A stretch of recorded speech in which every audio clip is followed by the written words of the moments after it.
Gigigil at naaasar na nga itong si Annalyn tuwing makikita ang pagmumukha nitong si Carlos. Kaya naman sinabihan niya ito na ipagpaliban niya ang mga nangyari sa ngayon. Ngunit sa oras na may matuklasan na naman siya at makita na naman niya na sinasaktan ang kanyang nanay, ay hindi na siya magdadalawang isip na siya na nga ang mismo ang pipigil sa kasalan nitong si Carlos. Subalit talagang palaban itong si Carlos na demonyo at sinabi kay Annalyn na wala na daw siyang magagawa dahil bukas makalawa ay magiging Mrs. Benitez na daw itong si Lynette. Kaya walang magagawa itong si Annalyn kundi maging sunod-sunuran sa kanya dahil in the future magiging official na father na daw itong si Carlos sa kanya. Bagay na ipinangamba nga ni Annalyn at ayaw na ayaw niya dahil batid na nga niya ang kakaibang ugali nitong si Carlos. Dito nga ikinuwento niya kay Doc Lyndon, subalit mali rin siya ng taong pinagkukwentuhan dahil itong si Lyndon ay pinagtatakpan din kahit mali itong si Carlos, maging ang kanyang sekreto tungkol kay Zoe na alam din sana nitong si Doc Lyndon ay pinanatiling manahimik kahit may karapatan naman sana siya na malaman ito dahil sa utang na loob nitong si Carlos. Balit ito nga si Doc Lyndon ay hindi na matitiis itong si Annalyn. Batid niyang may utang na loob siya kay Doc Carlos, ngunit sobra-sobra na nga ang ginawa ni Carlos dito kay Annalyn.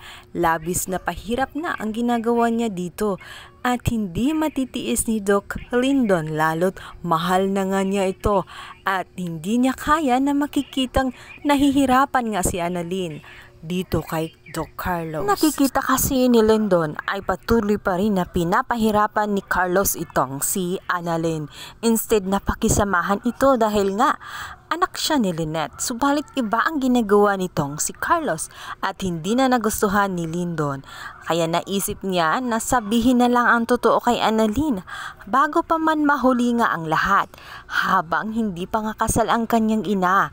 Dahil natitiyak nga ni Lyndon na walang plano si Carlos na sabihin dito dahil batid niya na hindi magugustuhan ni Lynette kapag nalaman niya ang totoo na si Zoe ang kanyang anak. Tiyak na hindi matatanggap ni Lynette ang katotohanan iyon at labis na masasaktan itong si Carlos dahil mabigo na naman siyang muli. Ang kanyang mga plano dito kay Lynette ay tuluyang magwawakas. Subalit wala nang magagawa si Carlos dahil si Lyndon na nga ang kikilos. Gulat na gulat itong si Annalyn at ngayon malinaw na sa kanya ang lahat kung saan ang galing ang galit ni Carlos sa kanya dahil pala sa katotohanan na itong si Zoe ay kanyang anak.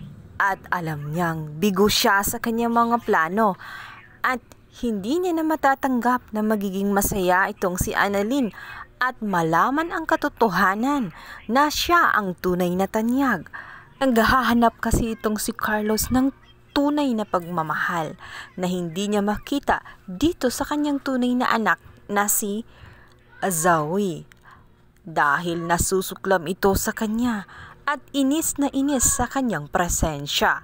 Mas ninais pa nito na mabura sa kanyang landas at manatili na lang sa kanyang hindi totoong ama na si Doc RJ kaysa makasama siya. Kaya ganun na lang ang galit nitong si Carlos